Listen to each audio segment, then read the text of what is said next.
ఇవే 5 బిల్డింగులకు సంబంధించి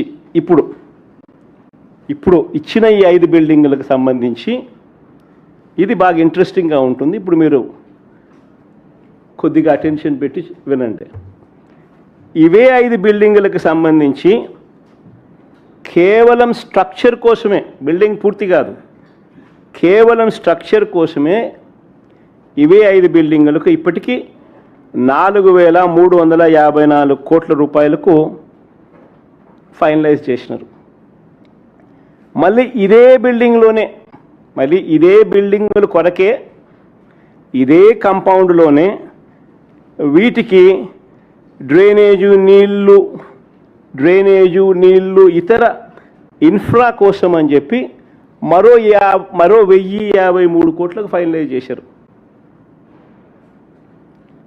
మళ్ళీ ఇవే బిల్డింగుల్లోనే మళ్ళీ లిఫ్టులు, ఏసీలు, ఎలక్ట్రికలు, ప్లంబింగ్ పనుల కోసం మరో 2,316 కోట్లకు మళ్ళీ ఫైనలైజ్ చేసినారు. మళ్ళీ అంతటితో ఆగిపోలే, బిల్డింగ్ పూర్తి కాల. మళ్ళీ ఇదే బిల్డింగులకే అదనంగా ఈసారి గ్లాస్ ఫిట్టింగ్ అంట, అద్దాల కోసం ఏకంగా మరో 2,540 కోట్లు. ఆ 5 బిల్డింగులకు అద్దాలు వేయడానికి 2,540 కోట్లు మళ్ళా కట్టబెట్టారు. మళ్ళా సేమ్ కాంట్రాక్టర్లకే, సుమా ఒక్కొక్క కాంట్రాక్టర్ కాదు, ఒక్కొక్క పనికి ఒక్కొక్క కాంట్రాక్టర్ కాదు, మళ్ళీ వాళ్ళకే అన్నీ. ఈ బిల్డింగులకు డిజైన్ చేయడానికి మళ్ళీ 401 కోటి,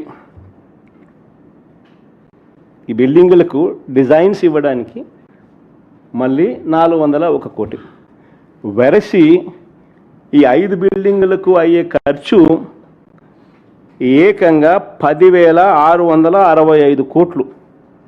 అంటే స్క్వేర్ ఫీట్కి ఈ 52,20,496 SFT ఏదైతే ఉందో, స్క్వేర్ ఫీట్కు వెరసి ఈ 10,665 కోట్లు, స్క్వేర్ ఫీట్కు వెరసి 20,427 రూపాయలు per square feet cost of construction. మా మధు అక్కడే ఉన్నాడు, ముక్కును లేలేసుకుంటా ఉన్నాడు పక్కనే.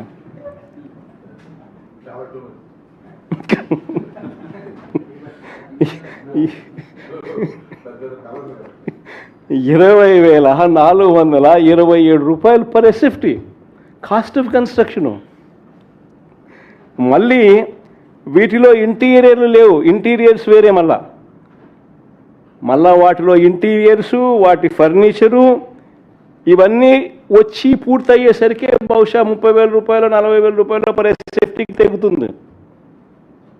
మళ్ళీ అవన్నీ కూడా వచ్చి అవి కూడా కంప్లీట్ చేసేసరికి ఈ మాదిరిగా దోచేస్తూ ఉన్నారు. మళ్ళీ ఇంకా ఆశ్చర్యం ఏమిటో తెలుసా, ఇక్కడ కన్స్ట్రక్షన్లకు, ఈ బిల్డింగులకు ఇసుక ఫ్రీ.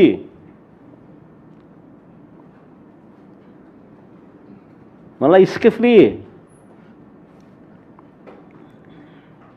వీటికి GST ఎగ్జంప్షను, వీటికి GST రీయింబర్స్మెంట్ ఉంది, MERIT ఎగ్జంప్షన్ ఉంది, DMF ఎగ్జంప్షన్ ఉంది, NAC ఛార్జెస్ ఎగ్జంప్షన్స్ ఉన్నాయి. ఇవన్నీ కూడా రీయింబర్స్మెంట్.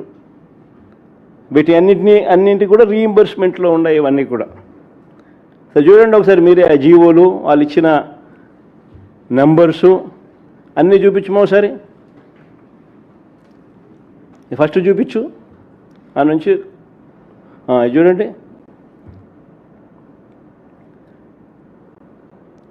దాని తర్వాత చూపించమా. ఇవి ఈ రీయింబర్స్మెంట్లకు సంబంధించిన వాల్యూ. ఇంతకుముందు 3,600 ఎందుకు మామ, ఇంతకుముందు 3,600 చూపించు. ఎన్నికి ముందుకు పోతాను, ఎన్నికి పోవాలి నాయన. ఇంతకుముందు 3,673 కోట్లు. ఈ ఎగ్జంప్షన్స్ తర్వాత ముందు ఈ ఎగ్జంప్షన్ మధ్యలో ఇంత ముందు చూపించినావు కదా నాన్న, అది చూపించు. ఈ ఎగ్జంప్షన్స్ విలువ 681 కోట్లు. దాని తర్వాత ముందు పనేనా ఒక బరిసి 4,354 కోట్లు. దాని తర్వాత 1,053 కోట్లు ఏదానికి ఇది ఆ బిల్డింగులకు లోనే డ్రైనేజు నీళ్లు ఇతర ఇన్ఫ్రా కోసం. తర్వాత ఈ పక్కన ఇదే బిల్డింగుల కోసమే లిఫ్ట్లు, ఏసీలు, ఎలక్ట్రికల్, ప్లంబింగ్ పనుల కోసం మరో 2,300 కోట్లకు సంబంధించిన ఇంకో జియో. తర్వాత ముందుకు బొమ్మ, ఇది అద్దాల కోసం, ఈ బిల్డింగుల్లో అద్దాల కోసం ఇంకో జియో, ఇది 2,540 కోట్లు.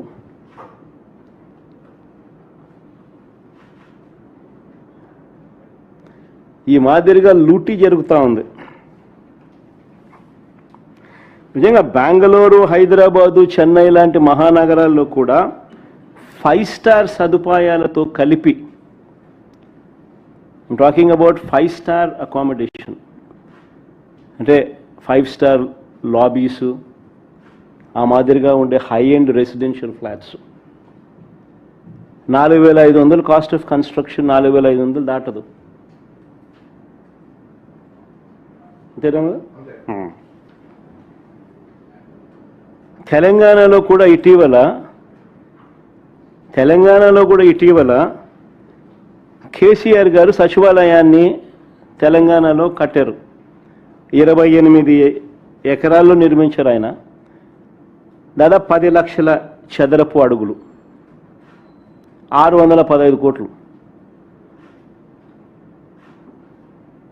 నేను అట్టేసుకున్న 6,000 రూపాయలే. కేసీఆర్ కూడా కన్ను చెదురుతాయి 20,427 రూపాయలు అంటే.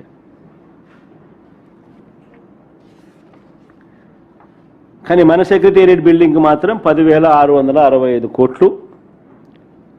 ఏమిటి ఈ దోపిడీ అని ఎవరైనా ప్రశ్నిస్తే బాబుకు బీపీ పెరుగుతుందా?